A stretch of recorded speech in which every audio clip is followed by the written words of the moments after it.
നമസ്കാരം. പച്ചവെളിച്ചം ഇപ്പോൾ പയ്യന്നൂർ ബൈപ്പാസ് റോഡിലാണുള്ളത്.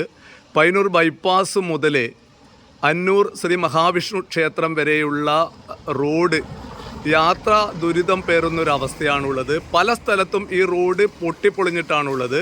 ഇത് പല കാലങ്ങളായി ഇവിടുത്തെ നാട്ടുകാർ ഈ റോഡിൻ്റെ ശോചനീയാവസ്ഥ അധികൃതരുടെ അതുപോലെ തന്നെ കൗൺസിലർമാരുടെ ഒക്കെ ശ്രദ്ധയിൽപ്പെടുത്തിയിട്ടും യാതൊരു തരത്തിലുള്ള നിർമ്മാണ പ്രവർത്തനങ്ങളും ഈ റോഡിൽ നടത്താൻ വേണ്ടി അവർ തയ്യാറായിട്ടില്ല.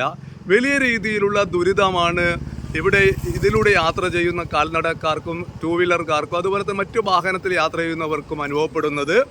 ഈ റോഡ് വലിയ രീതിയിലുള്ള അശാസ്ത്രീയമായ നിർമ്മാണവും ഈ റോഡിൻ്റെ ഒരു പ്രധാനപ്പെട്ട പ്രത്യേകതയാണ്. അതുമായി ബന്ധപ്പെട്ടിട്ടുള്ള ദൃശ്യങ്ങളും നമ്മൾ ഇതിലൂടെ വാഹനങ്ങളിലൂടെ പോകുന്ന സമയത്ത് ഈ പൊട്ടിപ്പൊളിയാത്ത സ്ഥലത്ത് പോലും വാഹനത്തിൽ പോകുന്ന സമയത്ത് വലിയ രീതിയിലുള്ള ജർക്കിംഗ് അനുഭവപ്പെടുന്നുണ്ട്.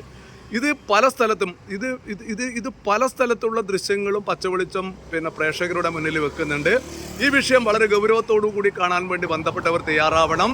ഈ റോഡിൻ്റെ ഇരുഭാഗവുമായിട്ട് പല കൗൺസിലർമാരുണ്ട്. ഇവിടെ തുടക്കത്തിൽ മണിയറ ചന്ദ്രൻ എന്ന് പറയുന്ന UDFൻ്റെ കൗൺസിലർ ആണെങ്കിൽ കുറച്ച് അപ്പുറം പോകുന്ന സമയത്ത് ഭരണപക്ഷത്തുള്ള ശോഭ ടീച്ചർ, അതുപോലെ തന്നെ കുറച്ച് അപ്പുറത്ത് പോകുന്ന സമയത്ത് സ്റ്റാൻഡിംഗ് കമ്മിറ്റി ചെയർമാനായിട്ട് ക്ഷേമകാര്യ സ്റ്റാൻഡിംഗ് കമ്മിറ്റി ചെയർമാനായിട്ടുള്ള B ബാലൻ, കുറച്ചും കൂടെ മുന്നോട്ട് പോകുന്ന സമയത്ത് പയ്യന്നൂരിലെ UDF കൗൺസിലറായിട്ടുള്ള പ്രതിപക്ഷ നേതാവ് എന്ന രീതിയിൽ വിളിപ്പേരുള്ള ഫൽഗുനൻ, കുറച്ചപ്പുറത്ത് അശോക് കുമാർ തുടങ്ങിയ ഭരണപക്ഷത്തും പ്രതിപക്ഷത്തുമുള്ള കൗൺസിലർമാരൊക്കെ ഈ റോഡിൻ്റെ ഉത്തരവാദിത്തമുള്ളതാണ്. അതോടൊപ്പം തന്നെ ഈ പൊതുമരാമത്ത് സ്റ്റാൻഡിംഗ് കമ്മിറ്റി ചെയർമാൻ്റെ വീട് ഈ റോഡിലൂടെ യാത്ര ചെയ്തിട്ട് പോകേണ്ടതാണ്.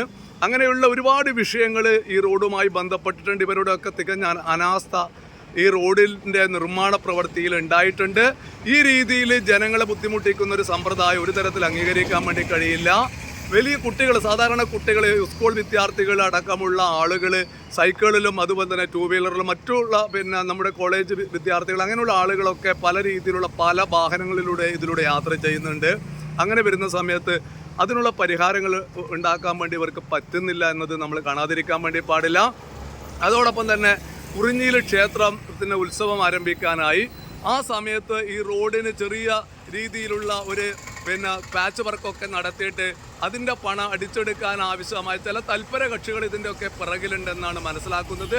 ഇതിൽ പൂർണ്ണമായ രീതിയിൽ ഒരു ടാറിങ് ഈ റോഡ് ഇതിൽ വലിയൊരു ഫണ്ട് ചെലവഴിച്ചതിന് റോഡിൽ അശാസ്ത്രീയതയും അതുപോലെ തന്നെ ഈ റോഡിലെ എല്ലാ പൊട്ടിപ്പൊളിഞ്ഞ ഭാഗങ്ങളും മാറ്റിയിട്ട് നല്ല റോഡാക്കാൻ വേണ്ടിയിട്ട് ഈ റോഡ് ഉയർത്തുകയോ അതുപോലെ ശാസ്ത്രീയമായിട്ട് ഈ റോഡ് നിർമ്മിക്കണം. അതോടൊപ്പം തന്നെ ഈ പൊട്ടിപ്പൊളിഞ്ഞ ഭാഗങ്ങളൊക്കെ മാറ്റിയിട്ട് ഒരു നല്ല റോഡാക്കി മാറ്റുന്നതിന് ആവശ്യമായ ശ്രമങ്ങൾ ഭരണാധികാരികളുടെ ഭാഗത്തു നിന്ന് ഉണ്ടാവണം.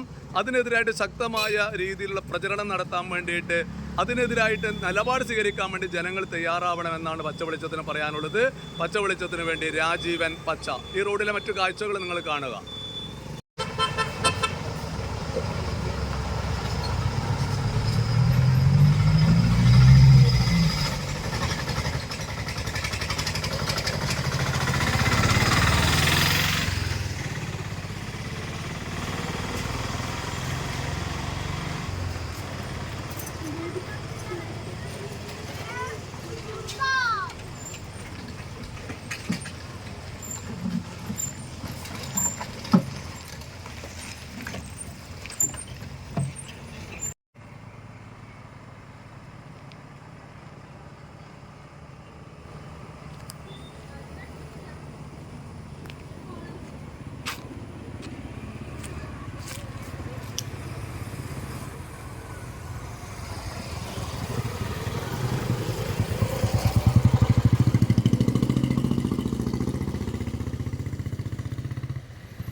റോഡിൽ നിരവധി കുണ്ടും കുഴിയുണ്ട് എന്നതുകൂടാതെ ഈ റോഡിൻ്റെ നിർമ്മാണം തന്നെ അശാസ്ത്രീയമാണ് എന്നതിൻ്റെ തെളിവാണ് ഈ വാഹനത്തിലൂടെ പോകുന്ന സമയത്ത് ഉണ്ടാവുന്ന ഒരു ജർക്കിങ്. വലിയ രീതിയിൽ അത് പൊട്ടിപ്പൊളിയാത്ത സ്ഥലത്തൊക്കെ വലിയ രീതിയിൽ ജർക്കിങ് ഉണ്ട്.